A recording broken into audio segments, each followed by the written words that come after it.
والتجمع ده كان قدام الباب نتيجه لكل الناس خلصوا الماتش عايزين يسافروا وضغطوا على الباب. الحقيقه في الموقف ده ما حصلش اي اصابات، كان معايا تيم طبي 12 طبيب على اعلى مستوى في جميع التخصصات مكلفين من وزاره الصحه، ولفينا على كل الركاب الاف الركاب ما فيش ولا مصاب في دول.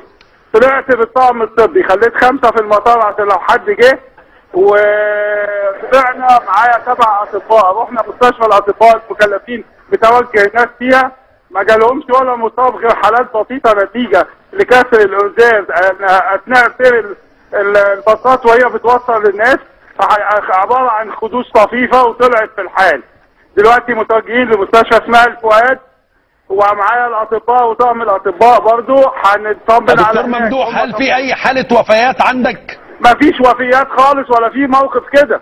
انا قابلت الفنان ايهاب توفيق ومعاه شويه فنانات في المطار، حصل لك حاجه؟ قالوا ان انت حصل لك حاجه، راجل زي الفل وبيضحك وبيغنوا وبيهزروا.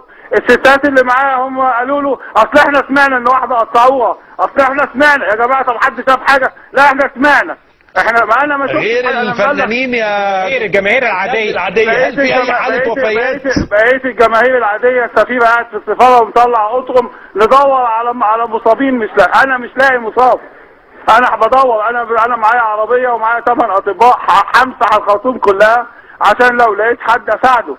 خليك شغال لغايه الصبح يا دكتور ممدوح. معلش صاروا انا لغايه بعد بكره ما عنديش مشكله، ومعايا اطبائي ومعايا ناسي وبنلف والدكاتره كلهم بيطمنونا، ما فيش حد توفى، ما فيش حد اتضرب بسكينه، ما فيش حد حصل، كل الاصابات طفيفه نتيجه لرمي الطوب على الازاز. شكرا. انا شغال لغايه الساعه 8 الصبح هجيب الخرطوم كلها. شكرا دكتور ممدوح علي المستشار